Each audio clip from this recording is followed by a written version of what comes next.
God had made a mistake. He had accidentally killed a boy who wasn't supposed to die right now. A lightning bolt had shot a young man named Toya, who now sat before God himself. God is apologetic, but there is nothing he can't fix right away.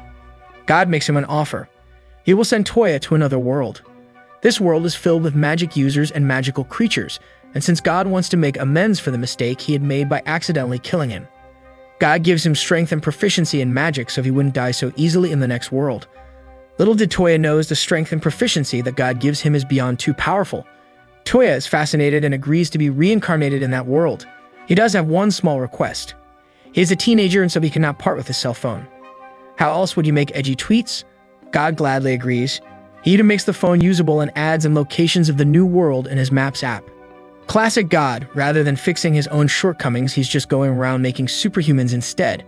Toya blanks out and wakes up in a serene new world, where buildings are scary and trees are plentiful. This is the perfect world. He gets a call from God as soon as he gets up. He had called to see if the phone was working or not and to tell him to enjoy his stay. God had even taken the time to name his contact as God. Damn, it doesn't take Toya too long to get to a nearby village as on his way a local fashion designer notices his rad costume. The guy had never seen something like this. Clearly this world didn't have the Kardashians. He offers Toya some clothes and money if he hands over his clothes to the guy. The fashion designer takes Toya to his shop in the town of Reflet. Despite understanding everyone, Toya doesn't seem to be able to know how to read any of the dialects. He gets his money and a new set of clothes and leaves the shop. After bidding farewell from the designer's shop, Toya wanders around town in search of an inn to stay in.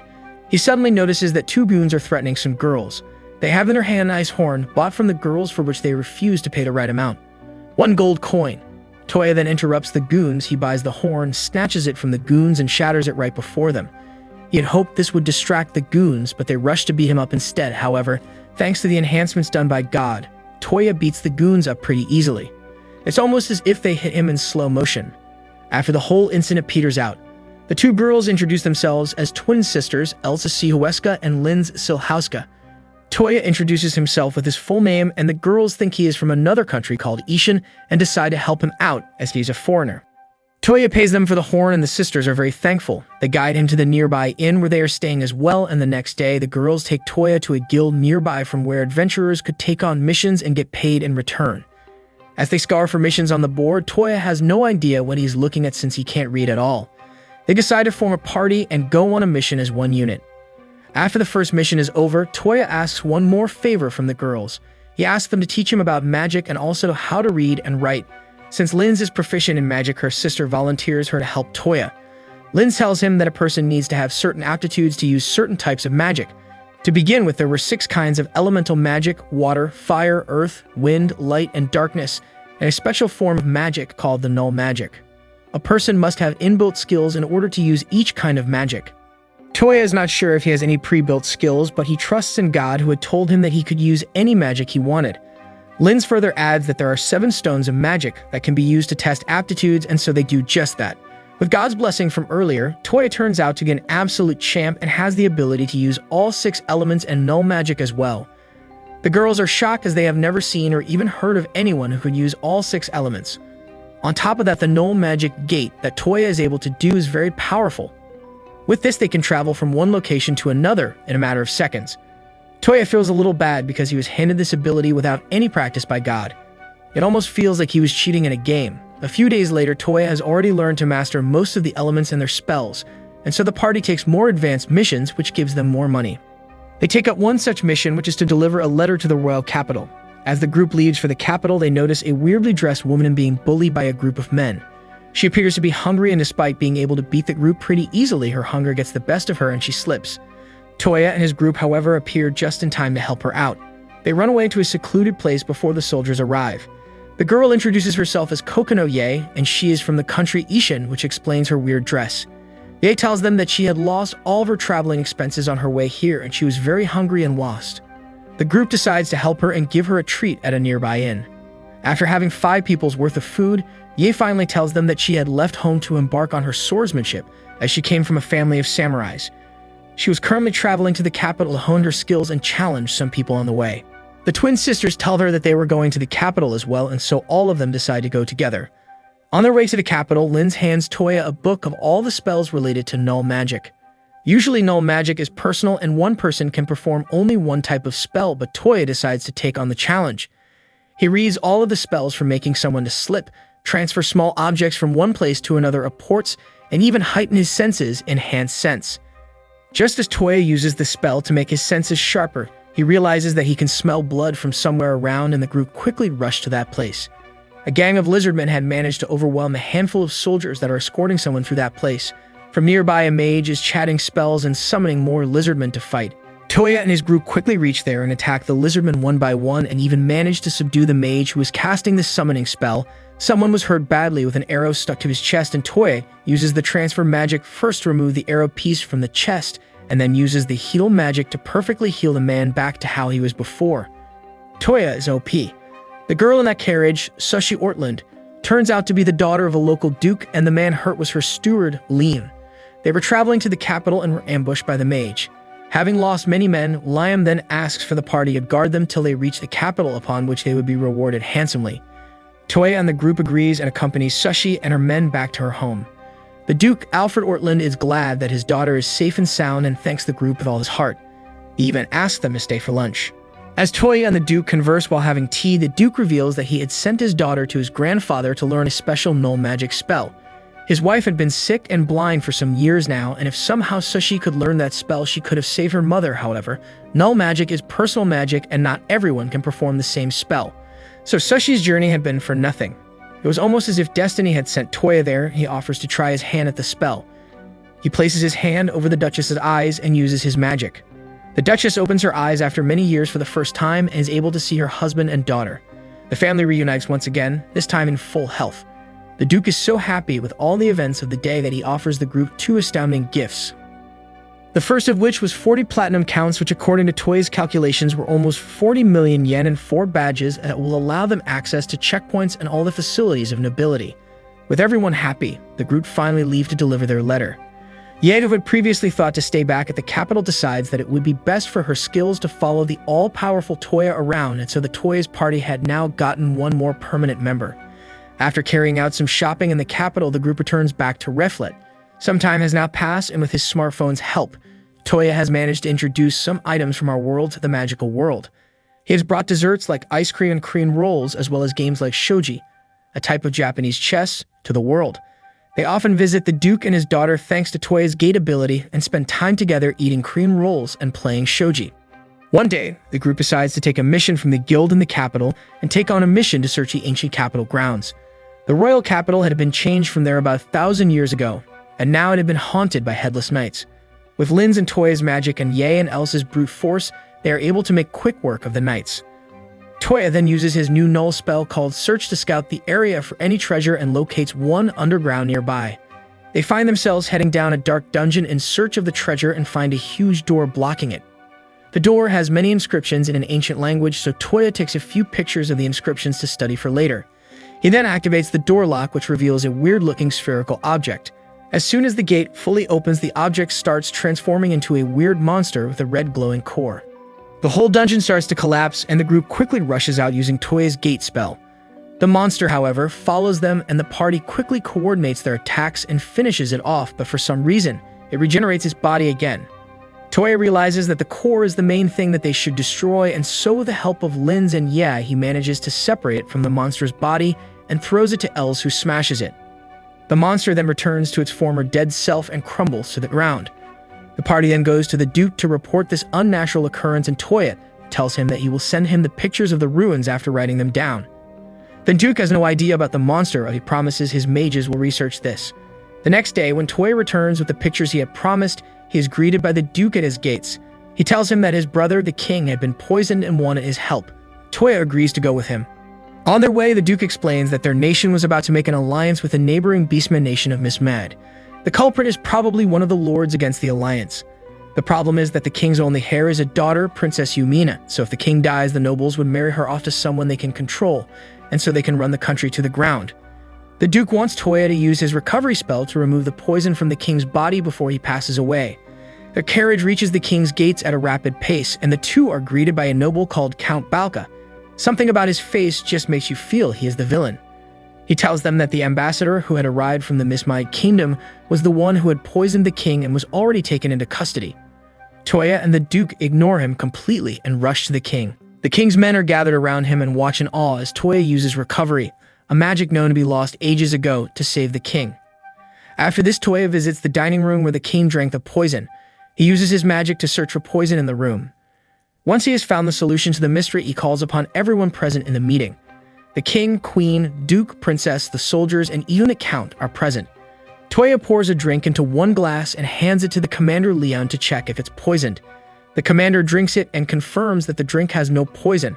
Then Toya pours the same drink into the king's glass and hands it to Count Balka to drink, who hesitates and starts crying and wailing about how he would die after taking a sip. It turns out that all the glasses of the king had been poisoned by Balka and his men. Toya had removed poison from one of them to confirm his suspicions.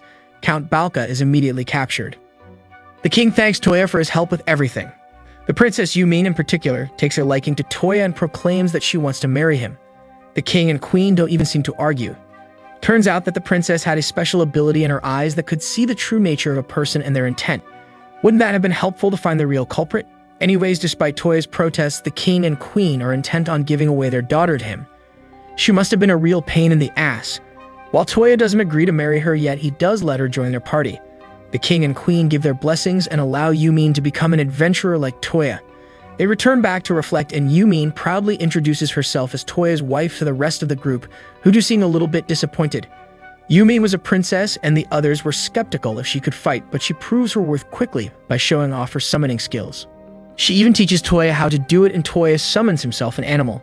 Since Toya has such advanced skills in magic, he manages to summon the highest beast that could possibly be summoned, called the White Emperor, and manages to seal a contact with it. He even names it Kohaku, who turns into a cute little cat so that he can follow his master around in public. Their next mission is something that doesn't really make the girls happy. They had been asked to investigate a slime mansion. Slimes, especially green ones, were infamous for melting down clothes upon contact, and so the girls weren't all too excited about the mission. Toya, however, was deviously happy. Immediately upon entering, they find various kinds of slimes that seem to be created by someone for some research purposes. Linz finds a notebook giving descriptions about each of the slimes. While on their way up, they stumble upon the infamous green slimes. They try to run away, but slip in a lotion made by the lotion slimes and fall right into the green slimes. Kohaku saves Toya, but the rest of the girls land straight on them and their dresses start dissolving. Toya saves them quickly, but their apparel is still a bit too revealing. They quickly change into shabby clothes and start the investigation. The girls already had plans of destroying the building. Yumin even thought of making her father agree to it, but Toya convinces them to wait until they get to the end of it, and the girls agree, but the end of it is pretty bad. The research that was being done in the castle was one of the most perverted kind. The researcher was trying to make slime that could replicate the female body. The women of the group see this heinous slime in real life right before their eyes. The castle is left burning along with men's ambitions. That night, after such a traumatic experience, the group were resting in their inn when they received a letter. It was from the king requesting Toya's presence to make him an ability. Toya wanted to refuse it straight off, but even to refuse, he had to go for a formal meeting, and so he is forced to go there regardless. After Toya rejects the offer to become an ability, the king and queen offer him a huge mansion instead. Kohaku believes that this was the royals' plans to begin with, as they wouldn't want their daughter to be staying at an inn. Toya and the group visit the new mansion and find it to be as grand as the Duke's palace. Toya says that all of them will be living here. The girls seem all flustered and red in shame. They all seem to have a liking of Toya, but were not expressing it since he was bound to Yumin, but this meant that he was kind of professing them to be his wives. Obviously, Toya had no idea of this and continues to say that he loves all of them equally. The girls run away in shame and Yumin goes to confront them. She has no issues sharing Toya with them. This is getting weird. After that, we see the king sends some workers to help out with the house. They are led by the brother of Lame How Original, the steward alongside Lapis, another woman Cecile, and 2 men for security. Later on, the Duke visits Toya in his house again. Even he jokes about giving his daughter to Toya, but Toya brushes it off. He doesn't know how serious the man is. The Duke, however, wasn't there for this reason. He tells Toya that since the kingdoms were going to form an alliance, the kings would soon have to meet. This required them to travel, which brought about further risks, so he wants Toya to go to Mismaid. Once he had been there, he could help the kings meet anytime they wanted with the help of his gate spell. Toya gladly accepts the mission and heads to Mismaid with his friends, the royal emissaries, and Olga the ambassador. After crossing the border into Mismaid, Toya can't help but notice that they are being followed by someone, but they decide not to go too much into it. They make their way to the capital and plan to travel through Eld village to get there. On their way, they suddenly notice a black dragon heading straight for the village. Their carriages are too slow, and by the time they reach the village, the dragon had already managed to destroy most of it. Toya and his group lure the dragon away and engage it in battle. Linz slices its wings and Ye slices one of its eyes. Its skin is too hard and Toya's weapon breaks, but the dragon is attacked by someone from the shadow before it can regain its strength. Linz then makes a huge ice block which Toya models into a lens and uses his light magic to pierce the dragon's skin right through, killing it. Soon another dragon appears who claims to be their king. He apologizes to Toya for his fellow dragon's arrogance and leaves. The next day, the group finally reaches the Mismai capital and the royal palace, which is an exact copy of India's Taj Mahal. Toya and the others are greeted by their king, who is half human and half tiger. He tells them that he will make the decision about the alliance soon and invites them to live in his castle until then. What a gentleman. Then he proceeds to challenge Toya to a single combat. What an animal. The two are to spar until one wins, but no attack magic is to be used. The king at first is instantly defeated because of a simple slip magic that makes him fumble, but the second time around he gives a tough fight to Toya. The king's null magic Excel makes him very quick, giving him the upper hand, but Toya is soon able to copy this magic and beats the king in his own game. That night in Mismai Palace, Toya finds himself unable to sleep, so he roams the corridors of the palace and suddenly encounters a weird-looking teddy bear walking around the corridors as well. The teddy bear gestures to Toya to follow him and guides him to an empty room. There, Toya meets with the fairy queen, Lean, who in hopes to impress the dragon's slayer shows him her power. The teddy bear from earlier was an inanimate object, but she used her magic to coat it, such that it looked alive. She also exhibits it on a chair. Toya is astounded and quickly does it himself, wondering what all he could do with this. This power was almost like modern-day coding. The fairy queen offers him to be her apprentice, but Toya runs away before she could offer anything else or worse, enchant him. Next day, Toya goes into a nearby forest with his friends Linz and Yumin. There, he takes the dragon's teeth he had received from the villagers and asks Linz to slice it into 4 pieces. Then, with the help of his modeling spell, he creates a gun out of the pieces of dragon's teeth. With the help of the program spell that he had learned yesterday, he programs the gun such that it can shift between a gun mode and a sword mode. Toya is generous enough to even gift his friends 1 gun each. Their adventure in Mismid finally comes to an end. After so many adventures, Toya decides that he is too mentally and physically strained to carry on, so he decides to take a few days rest. The rest of the days are wasted in a calm, playful way. One evening, however, he gets a visitor. It's the fairy queen Lean. She had come to give him some information about the regenerating monster they had battled ages ago. Apparently, she and her party had battled with a similar creature a few days ago as well. She tells him that these creatures are called phrases, which were rumored to have almost destroyed the world ages ago. She tells him that to further investigate this matter, they must head to Ishan and study the ruins there. She wants to leave now and get there as soon as possible. However, since Toya has never been to Ishan, he doesn't know how to use a gate to that place. Lean tells him about a spell called Recall, which could be used to study the memory of someone, and then use that memory to create a gate. Since Ye was from Ishan, Toya uses the Recall on her to see the location of her village Oda, and they all head there. Ye's village is very similar to Japan from where Toya had arrived, and he can't seem to not see the similarities. Ye, however, notices that there is something off with the villagers. When the group reaches Ye's home, her mother notifies them that the neighboring Takeda clan had declared war on their village, and her father and brother had been stuck fighting them for some time now. Only one final fort remained between the village and the army of Takeda. The group quickly rushes to aid the army and finds that they were being heavily outnumbered by the Takeda forces. The soldiers that had survived claimed that the soldiers of Takeda didn't die even when they were killed, but when their masks were broken, they stopped moving. Toya uses his smartphone to locate the whole army of Takeda, who had surrounded them, and proceeds to destroy all of their masks all at once. The Lord, however, believes that this won't be over until the perpetrator is killed or captured. They had heard rumors that the actual lord of the Takeda clan was dead and someone else named Kansuk was using the army. They couldn't find where the man was hiding and thus hadn't been able to stop the immortal army. Just then, a spy from the Takeda clan, Tsubaki, arrives with a letter confirming their suspicions. All of Takeda's generals were kept captive while Kansuk used the army against them. She knew where the man was hiding and could lead them there. Toya and Lean decide to go there. They use the recall spell to locate the area and then the gate spell to get there. However, for some reason, they are teleported outside the stronghold by the gate spell. Lean realizes that they must go there by themselves as there is a barrier protecting it from the use of the gate. She uses an invisibility spell on herself, Toya and Tsubaki, and the 3 quickly go and rescue Takeda clan's General Baba and other 2 generals as well. Toya tries using the gate again, hoping that now that they were inside the barrier wouldn't work, but unfortunately, it still holds. So they go and destroy the charm that held the barrier together. Finally, the gate works and they are taken directly to Kansuk. The man is witty enough and had been using the dead lord's body as his bodyguard. None of the generals can take up arms against their lord, so Toya simply shoots him. He was dead anyways, so the generals thankfully don't mind. Kansuk then makes a classic villain mistake and starts showing off his immortality jewel stuck in his eye. He boasts how he can never lose as long as he has that, and just like that, Toya uses the transfer magic to swipe the jewel away from the man.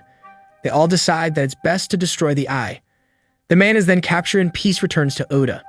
Toya inquires about the ruins to General Baba, who tells him that he once went there, but now the location must be underwater because of global warming or something. Toya is forced to use a recall spell on Baba, which was quite awkward to be honest, and then uses the gate to go to the destined location. The place is a beautiful beach. The whole gang decides to take it easy for a while and enjoy the beach and the sea. Toya even uses the gate spell to bring the Duke, the King, and all his house workers so that they can enjoy the beach as well. As the others played volleyball and swam, Toya and Lean tried to get to the sunken ruins. Toya dived into the sea, but the ruins were too deep and he didn't have enough breath to get that low in the ocean. Kohaku suggests that he summon one of his acquaintances to help him.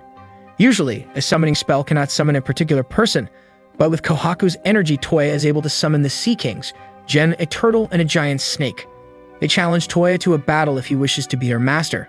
If he could survive battling them till sunset, he would be her master. Toya doesn't really have time for such shenanigans, and so he places a slip spell under them and then programs the ground to have a slip spell added in the loop until he tells it to stop. It's not long before he wins and the two sign their contracts with him. They also shrink down to avoid being noticed by everyone. To be honest, they are quite cute. Toya names the turtle Sengo and the snake Kokuyo. Now that he had the Sea Kings under his control, Toya was able to manipulate water. He could walk directly on the water floor and even breathe with ease. He walks to the location of the ruins and finds a magic seal. Upon releasing magic on the seal, Toya is transported away. Toya wakes up in a strange-looking garden, and before him stood a strange-looking woman who didn't wear anything under her waist. She tells him that her name is Francesca, and she was the guardian of this place. Toya doesn't care, he just wants her to put on some pants. The girl insists on him to look or touch her, but Toya resists and asks her to just have some decency. The girl finally agrees and puts on a skirt and formally introduces the place as the Garden of Babylon, which was created 5092 years ago by her creator Regina Babylon. The girl is actually a humanoid robot kept to take care of the garden. She tells him that the professor was someone who could use all 6 elements and had created the seal for someone who could use all 6 elements like her. She had planned to hand over Francesca and the garden to that person, and now she was Toya's property. The whole ordeal is too much for Toya to handle. He didn't even want to come here. It was Lean's idea. He uses the gate spell to bring everyone to the garden.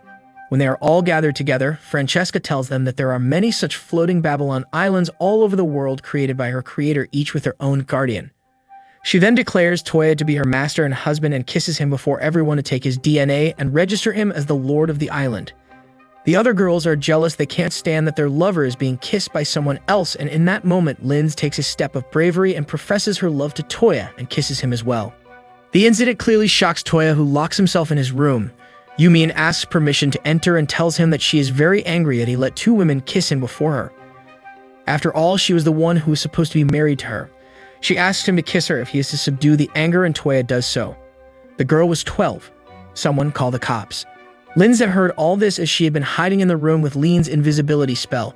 She tells Toya that she wants to be his wife and has no problem if he has multiple wives as long as she is also one of them. Toya has no choice but to accept, and the 2 girls leave happily. Outside, however, his issues increase as Ye and Els 2 confess that they love him and want to be his wives. This man is suffering from success, but at this point, he just can't believe if it's real or not, so to clear his mind and come up with a decision, he goes to the Garden of Babylon. There, Francesca gives him a USB-C charger port, and as soon as he connects it to his phone, he is called by Regina Babylon from 5,000 years in the past. She possessed a certain item that could let her see the future. Regina tells him that the phrase monster would soon arrive and destroy their world, but since she can still see him, the world must have survived somehow, which meant that Toya was somehow involved with the removal of the phrases. Toya is more concerned about his future and the wives' situation, but she tells him that it wouldn't be fun if she gave him the answers and cuts the phone. Toya then goes to the one place he could get answers. He uses the gate spell to go to none other than God. That should not be possible, but I will not argue with the logic. God hears his situation closely and then calls in an expert, the goddess of love. She tells him that he is using logic from his old world. Of course, he can have 4 wives. Heck, he could have an Apache helicopter as a wife as well if he wanted to. Toya returns, determined after hearing the goddess, and gives his answer to the 4 expectant women. He couldn't possibly marry them now, but he would marry all 4 of them eventually if they were all locked with it. The girls agree and without consulting further declare themselves the fiancés of Toya. Outside, Lean and Francesca peek at them as they bicker, and Francesca mentions that Regina had seen the future Toya to have at least 9 wives. Dan. My mate is going to be living the dream. Or Nightmare. Subscribe for more videos like this, turn on the notification and leave a like to help the channel out. Thanks for watching.